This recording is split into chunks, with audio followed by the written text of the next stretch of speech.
You know, back in those days where we didn't have TV and we didn't have a lot of things that are convenient and just expected nowadays, uh, one of our sources of entertainment was the newspaper. It was the funny papers. Called it the funny papers. We loved the funny papers.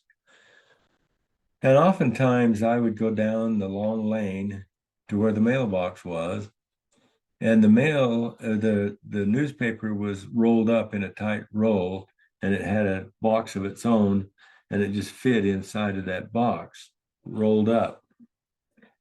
And so I'd take the paper out and walk up the long lane home, walk into the living room, and as I went around a corner, Nola would grab it away from me, run upstairs and lock the door and look at the funny papers first. Not a very good thing where I was concerned. I did not like that at all.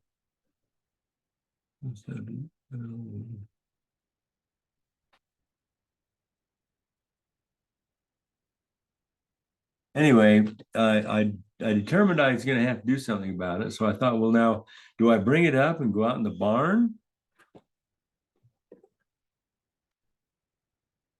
or what do I do so that I can read that thing before she grabs it away from me?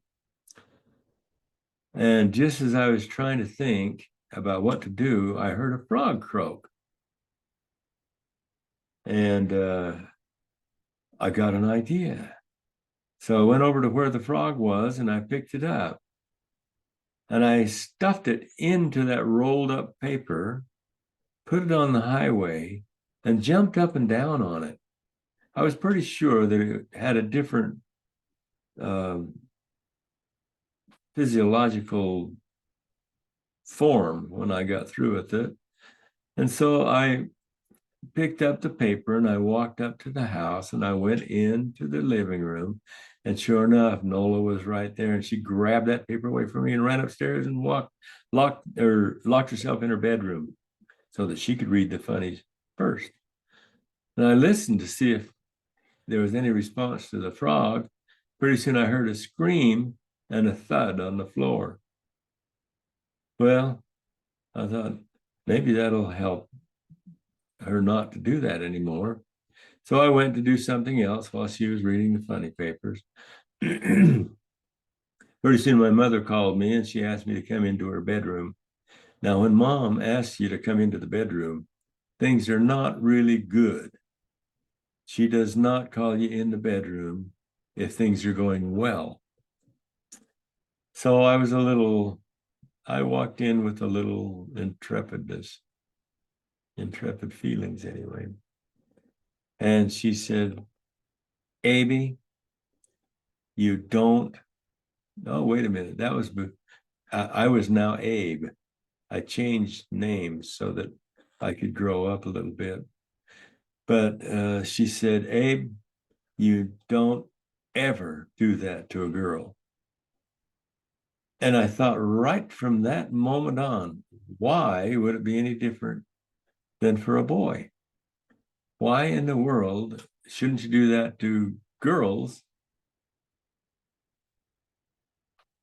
You could do that to boys, but not girls. That really concerned me.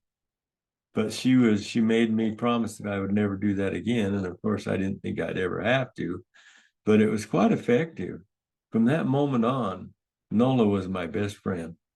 Other than Dave, of course, we were connected at the hip, but Nola was a friend of mine. She just really changed immediately because now I was big enough well, I shouldn't say because, I don't know why. Can't read her mind. But anyway, that was from then on, I could come up and read the funny papers anytime I wanted to. And guess what happened? I would come up and hand her the funny papers. I'd say, when you get through with it, let me read it.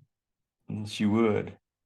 Isn't it funny what happens when you start to grow up and start to think a little bit about somebody else? But that's the way everybody grows up, isn't it?